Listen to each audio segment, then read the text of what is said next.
मी कोकणातली या चॅनलमध्ये तुमचं स्वागत आहे। आज आम्ही चाललोय गावाला, तेही कोकणात। तर हा ब्लॉग शेवटपर्यंत बघा। मी ट्रॅव्हलिंग आणि आमचं गाव हे मी या ब्लॉग मध्ये दाखवणार आहे।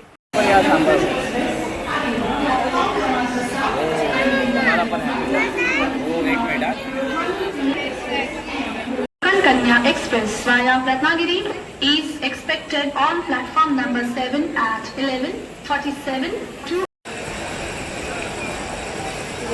20111 down.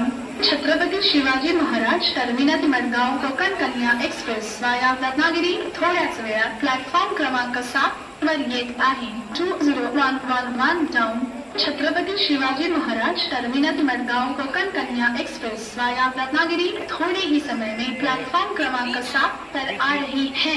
20111 down Chhatrapati Shivaji Maharaj terminus Madgaon Konkan Kanya express वाया Ratnagiri is arriving shortly on platform number 7।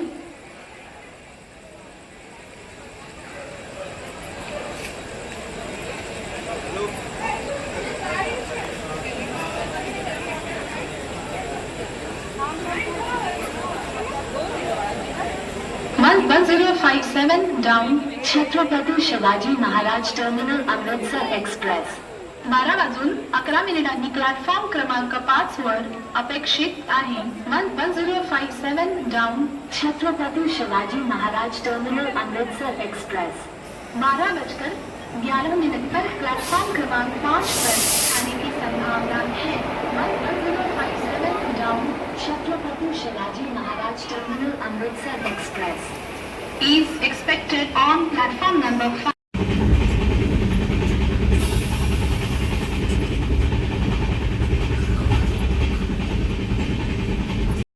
तिकडे बघ, बाहेर बघ बापू, बाहेर बघ। मला बसायला नाही भेटणार।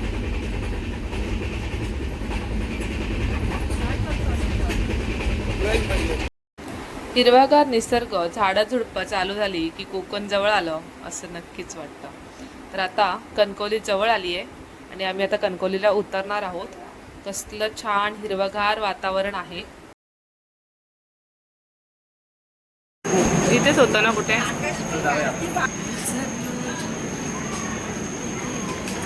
कणकवलीला उतरल्यावर आम्ही मागच्या साईडने बाहेर पडलो, कारण तिथून ट्रॉली वगैरे नेणं एकदम सहज शक्य असतं।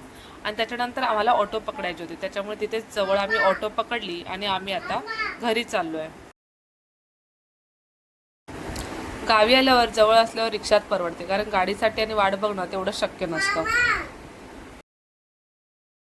पण आपण जेवढे मुंबईवरून 2 माणसांचे तिकीट काढून गावी जातो ना, तेवढेच आपल्याला रिक्षाला गावी एका ठिकाणून दुसऱ्या ठिकाणी जायला द्यावे लागतात। त्यामुळे तिकडचा थोडा प्रवास कॉस्टली असतो, पण तरी पण रिक्षाने जाणं सोयीस्कर असतं। तर आम्ही आता चाललो आहे, कनेडी जवळ आली। मस्त असं हे बघून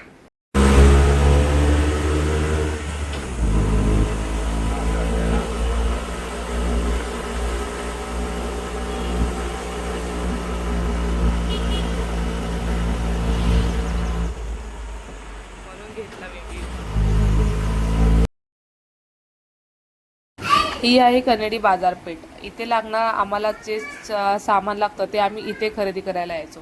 कणकवलीला जायचं कनेडीत सामान घेणं हे आम्हाला जवळ पडायचं, त्याच्यामुळे आम्ही सगळ्या गोष्टी इथे घ्यायला यायचो।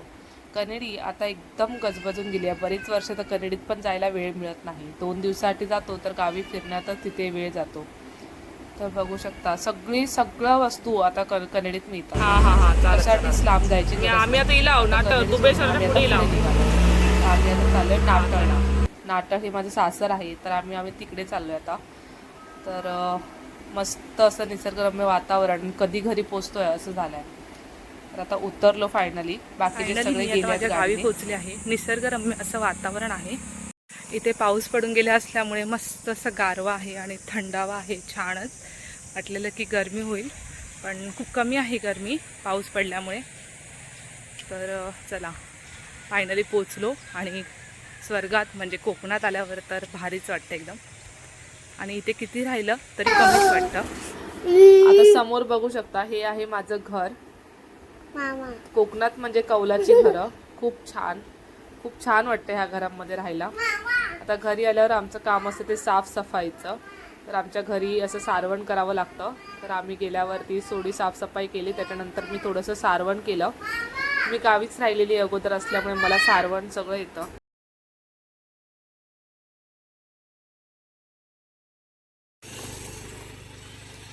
कोणाचे असतात की अशा हा असतात कोणाच्या तरी. तुमच्याकडे बघवती की तू असं ती लोक बघतात की मम्मी लोक फटका कसं देत नाही मुलांना असं बघतात. किती क्लिअरिटी बघ ह्याची, कॅमेराची क्लिअरिटी बघ. हा ग मस्तच आहे गो खरोखर. हे आपण एकतर सेल्फी काढणं सगळ्यांचं हो एकत्र. काढूया आपण, आता मंदिरात काढू.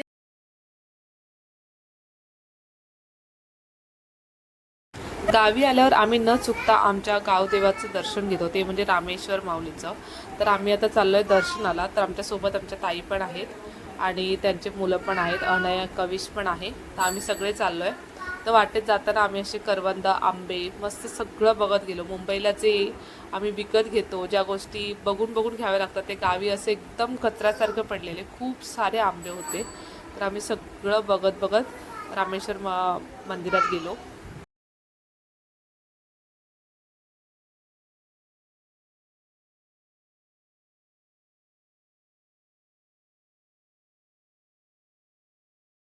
आंबे नसल्यावर करतात तिकडे खाऊन यंत्र गोष्ट गोळा करायची. गोळा हा, गोळा उपयोगाचे नसणार. हे बरे असती. हे काय बरोबर नसतं, हे छोट्या छोट्या त्याच्यावरच कळत आहे. हे आंबट हे खूप छोटे आहे, नाही बरोबर असणार. तिथे बोटलं खाली खाते बघितलं तर सगळा काढून घे. फोटो काढ.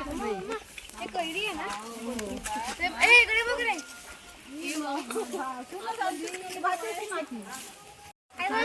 ए इकडे दाखवा पेप्स्या. जाता जाता आम्ही छोटीशी पार्टी केली ना. Hello hello hello. बोला पेप्सी कोण दाखवा. तो ढास मारता बघ त्या. हे आहे नाटकचं जागृत मंदिर, ते रामेश्वराचं मंदिर आहे. तर चला आता आपण मंदिर बघूया. इथे छान सप्ताह होतो, खूप छान इथे कार्यक्रम होतात आणि मंदिरही छान आहे. चला आता आपण मंदिर बघूया.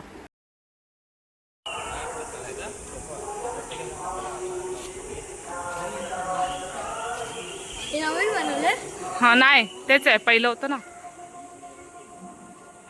इथे आलेलो आपण. हो ते आपण आलेलो ना सप्त्याला. आता पप्पांनी आलेले तुझे तेव्हा.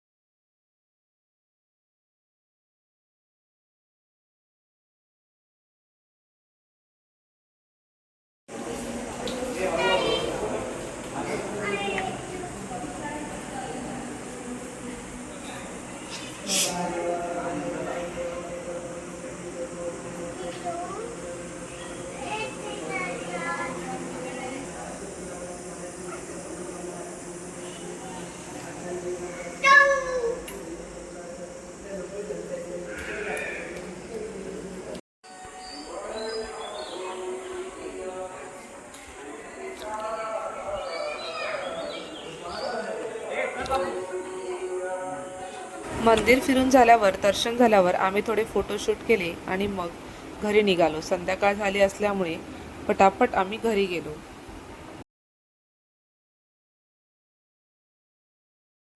आमच्या घरासमोरचा आंबा खूप जास्त धरला होता, त्याच्यामुळे मला फोडी सुकून न्यायच्या होत्या आंब्याच्या.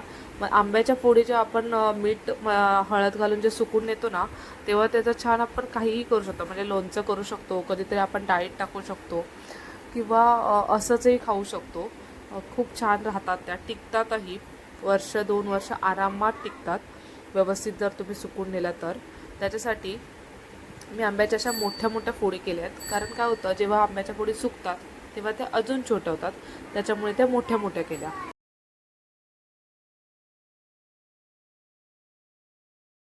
आता माझ्या आंब्याच्या फोडी कट करून तर झाल्या आहेत. तर त्याच्यामध्ये आपण साहित्य घालूया. तर मीठ घातलं आहे मी सर्वात प्रथम. मीठ जास्त घालायचं आहे जेणेकरून त्या फोडींना व्यवस्थित लागेल. त्याच्यानंतर आपण घालणार आहोत हळद. वर्षभर आपण टिकवतो त्याच्यामुळे थोडीशी हळद टाकायची म्हणजे अजून व्यवस्थित राहतात. तर हे सगळं मिक्स करून मी आता रात्रभर तसंच ठेवणार आहे.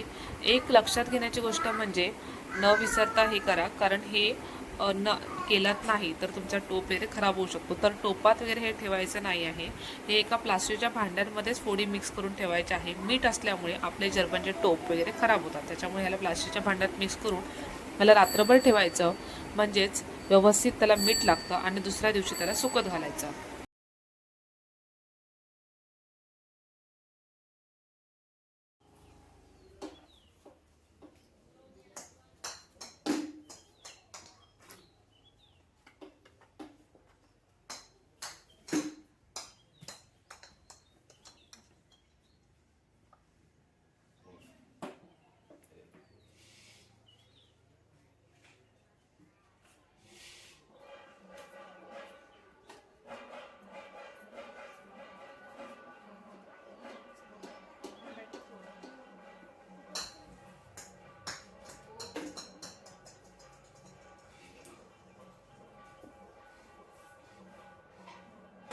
गावाला आम्ही खूप मजा केली.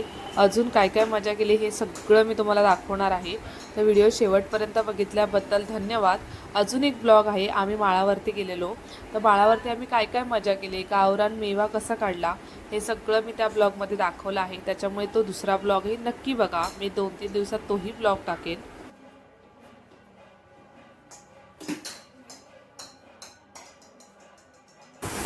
गावी आम्ही खूप मजा केली, मासेही पकडले, खूप छान धमाल केली. तर व्हिडिओ शेवटपर्यंत बघितल्याबद्दल धन्यवाद. चॅनलला नवीन असाल तर सबस्क्राईब करा आणि लाईक शेअर कमेंट करायला विसरू नका.